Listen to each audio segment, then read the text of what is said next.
Health tips এ আপনাদের সবাইকে স্বাগতম জানাচ্ছি। আমাদের আজকের আলোচনার বিষয় হচ্ছে ওষুধ ছাড়াই লিঙ্গ উত্থানজনিত সমস্যা ও সমাধান। তাহলে চলুন শুরু করা যাক। ইরেকটাইল ডিসফাংশন বা পুরুষের উত্থান ত্রুটিকে সহজ ভাষায় বলা হয় যৌন অক্ষমতা বা দুর্বলতা। পুরুষদের জন্য খুবই স্পর্শকাতর একটি বিষয় এটি। যৌনমিলনের পূর্বশর্ত পুরুষাঙ্গের যথাযথ উত্থান।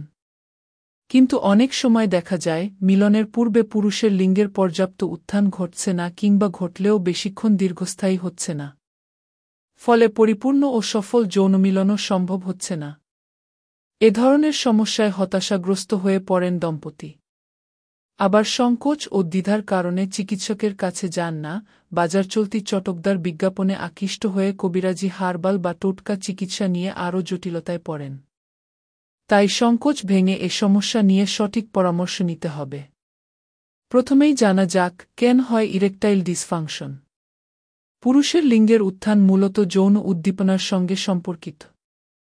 আর পুরুষের যৌন উদ্দীপনা খুবই জটিল একটি প্রক্রিয়া, যেটির সঙ্গে সরাসরি সংযোগ রয়েছে তাদের মস্তিষ্ক, হরমোন, আবেগ, স্নায়ু, পেশি ও রক্ত সংবহনতন্ত্রের।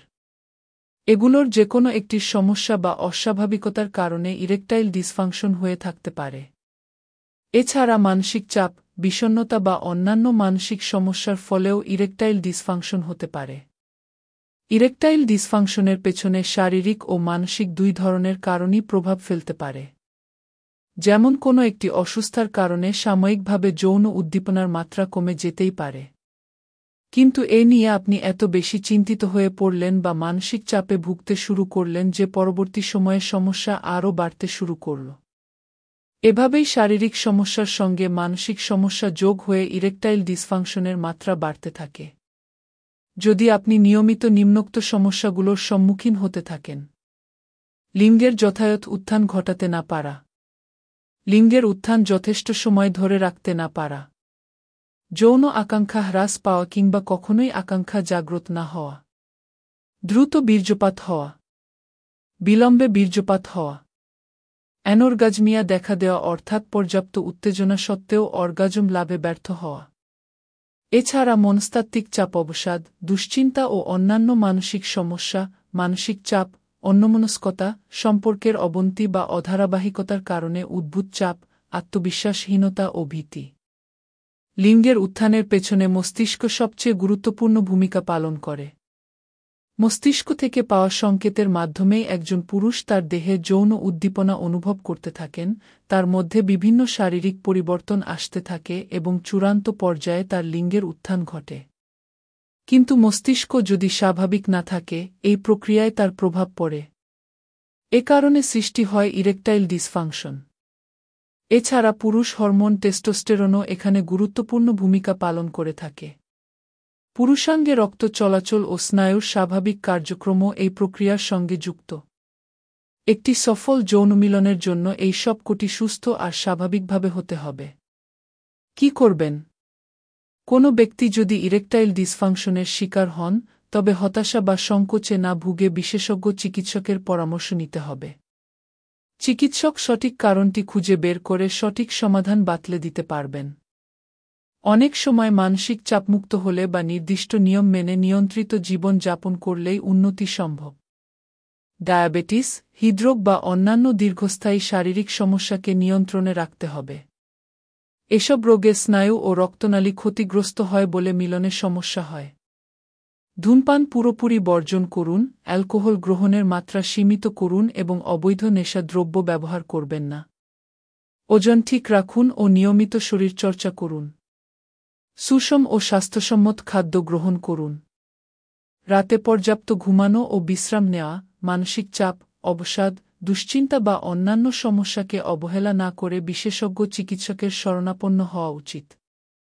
অনেক পুরুষ রোগী আমার কাছে এসে প্রশ্ন করেন যে ম্যাডাম, আসলে ওষুধ ছাড়া তার পুরুষ লিঙ্গের উত্থানজনিত যে সমস্যা রয়েছে সেই সমস্যার কোনো সমাধান আছে কিনা, অর্থাৎ লিঙ্গের উত্থানের ক্ষেত্রে আসলে ওষুধ ছাড়া কোনো পদ্ধতি কাজ করে কিনা। সেটাই মূলত অনেকে আমার কাছে জানতে চান। তাদের জন্য মূলত আজকের এই বার্তাটি পুরুষলিঙ্গের উত্থান কখন হচ্ছে, কেন হচ্ছে সেই বিষয়টা আসলে সবার আগে জানতে হবে। পুরুষলিঙ্গের উত্থান বিভিন্ন কারণেই হতে পারে এবং সেই ক্ষেত্রে কিন্তু স্বাস্থ্যগত দিকটা অনেক বেশি গুরুত্বপূর্ণ। এবং যখনই আমরা স্বাস্থ্যগত দিকের ক্ষেত্রে আসছি তখন কিন্তু একটা হচ্ছে গুরুত্বপূর্ণ বিষয় হচ্ছে মানসিক স্বাস্থ্য এবং আরেকটা কিন্তু শারীরিক স্বাস্থ্য। মানসিক স্বাস্থ্যের দিক থেকে খেয়াল রাখতে হবে যে আপনার কি অন্য কোনো সমস্যা আছে কিনা। আপনি কি দুশ্চিন্তা বা বিপদগ্রস্ত আছেন কিনা, কিংবা আপনার কি কোনোভাবে মন খারাপ কিংবা এমন কোনো একটা ঘটনা যেটা আপনার জীবনে আপনার মনের মধ্যে দাগ কেটেছে। এই ধরনের যদি কোনো মানসিক বিষয় থেকে থাকে যেটার সাথে আপনার একটা মানসিক সম্পর্ক রয়েছে এবং যার ফলে আপনার শরীরে একটা বিরূপ প্রতিক্রিয়া তৈরি হচ্ছে, সেই ক্ষেত্রে কিন্তু লিঙ্গের উত্থান বা লিঙ্গ উত্থানজনিত সমস্যা হতেই পারে এবং এটা খুবই স্বাভাবিক। এখন আসছি যে শারীরিক যে সমস্যা রয়েছে, শারীরিক সমস্যার ক্ষেত্রে আমরা অনেকগুলো বিষয় খেয়াল করে থাকি। সেই ক্ষেত্রে প্রথমে আসছে যে আপনার বয়স স্বাভাবিক কিনা বা বয়সের সাথে আপনার লিঙ্গের যে উত্থান হচ্ছে বা পতন হচ্ছে সেটা কতটুকু স্বাভাবিক বা অস্বাভাবিক এই বিষয়টা। এবং বয়সের সাথে সাথে আপনার কি অন্য কোনো শারীরিক সমস্যা রয়েছে কিনা। বিশেষ করে আমরা বলে থাকি যে কোমরবিড যে বিষয়গুলো রয়েছে, অর্থাৎ ডায়াবেটিস কিংবা হৃদরোগের সমস্যা কিংবা আমরা বলে থাকি কিডনি বৃক্ষের সমস্যা, এই ধরনের যে সমস্যাগুলো একজন মানুষ বা একজন পুরুষ যখন দীর্ঘদিন ধরে ভোগেন এবং তখন দেখা যায় যে তার মধ্যে এই যে উত্থান যে সমস্যা রয়েছে লিঙ্গের উত্থানজনিত, সেই সমস্যায় তিনি অনেক সময় ভুগে থাকেন এবং তার যদি নির্দিষ্টভাবে রক্তনালীর কোনো সমস্যা থেকে থাকে সেই ক্ষেত্রেও কিন্তু তার লিঙ্গ উত্থানজনিত সমস্যা হতে পারে এবং হওয়াটাই স্বাভাবিক। আবার অনেকে যদি এমন কোনো মেডিসিন বা ওষুধ খেয়ে থাকেন যেটার কারণে তার শরীরে বা তার মস্তিষ্কে একটা বিরূপ প্রতিক্রিয়া তৈরি হচ্ছে, যার ফলে তার এই যে লিঙ্গের উত্থানজনিত যে সমস্যাটা রয়েছে সেটা তিনি মুখোমুখি হচ্ছেন, সেটাও হতে পারে। অর্থাৎ যে কোনো কারণেই হোক না কেন, সেটা শারীরিক বা মানসিক বিভিন্ন কারণে লিঙ্গের উত্থান সমস্যা হতে পারে। তবে সেই সমস্যা শুধু ওষুধ না খেয়ে অন্য কোনো উপায়ে সেটা থেকে বেরিয়ে আসতে পারবেন কিনা বা সেই সমস্যার সমাধান হবে কিনা সেটা নির্ভর করছে একমাত্র আপনার শারীরিক অবস্থার উপর।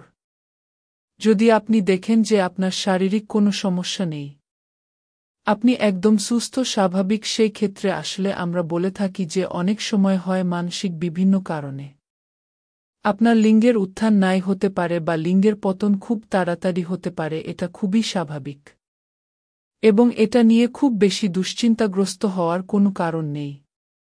অনেক সময় যেটা হয় যে আমরা বলে থাকি যে আপনি যেটা করতে পারেন যে প্রত্যেকেরই উচিত, বিশেষ করে পুরুষদের ক্ষেত্রে প্রত্যেকেরই উচিত দৈনিক অন্তত ৩-০ মিনিট হাঁটার বা একটা ব্যায়াম বা একটা অন্য এক্সারসাইজ করার।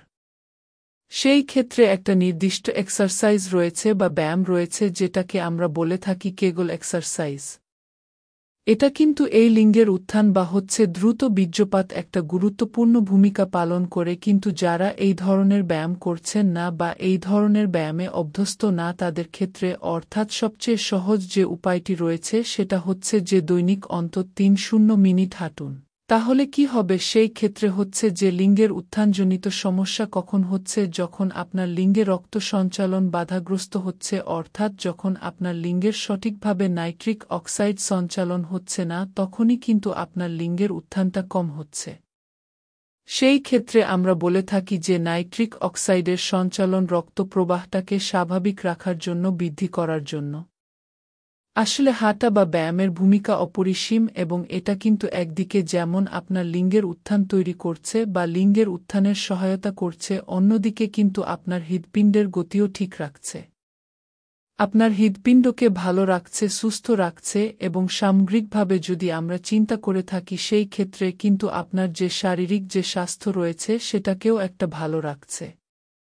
অর্থাৎ আপনাকে কিন্তু শুধুমাত্র যে আপনি ওষুধের উপর নির্ভরশীল হচ্ছেন লিঙ্গের উত্থানের জন্য তা কিন্তু না, বরং আপনার একটা আত্মবিশ্বাস, মনোবল এবং পাশাপাশি আপনার চেষ্টা, এই প্রত্যেকটা জিনিসই কিন্তু আপনার লিঙ্গের উত্থানের জন্য খুব ভালো একটা ভূমিকা পালন করে থাকে।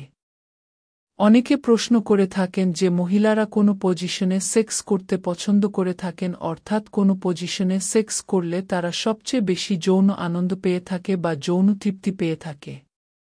সেক্সের বেশ কিছু পজিশন রয়েছে, তবে গবেষণায় দেখা গেছে যে নারীদের ক্ষেত্রে দুটি পজিশন সবচেয়ে বেশি তারা উপভোগ করে থাকেন। এবং একটি হচ্ছে যে আমরা বলে থাকছি যে মিশনারি পজিশন, অর্থাৎ উইমেন অন বেড এবং ম্যান অন টপ। এটা আসলে মিশনারি পজিশন নামে পরিচিত এবং এই পজিশনে একজন নারী সবচেয়ে বেশি যৌনতৃপ্তি, যৌন আগ্রহ বা সেক্স পজিশনটা উপভোগ করে থাকেন। এবং পাশাপাশি আরেকটা পজিশন রয়েছে যেটাকে আমরা বলে থাকছি কাউগাল পজিশন, এবং এই পজিশনে অনেক নারীরা সেক্সটাকে উপভোগ করে থাকে। অর্থাৎ এই দুটো পজিশনে একটি হচ্ছে মিশনারি পজিশন এবং আরেকটি হচ্ছে কারোগাল পজিশন, এবং এই দুটি পজিশনে একজন নারী সবচেয়ে বেশি হচ্ছে যৌন আনন্দ বা হচ্ছে সেক্সুয়াল লাইফটা উপভোগ করে থাকে। ধন্যবাদ। স্বাস্থ্য সম্পর্কিত নানা তথ্য পেতে আমাদের চ্যানেলটি সাবস্ক্রাইব করুন।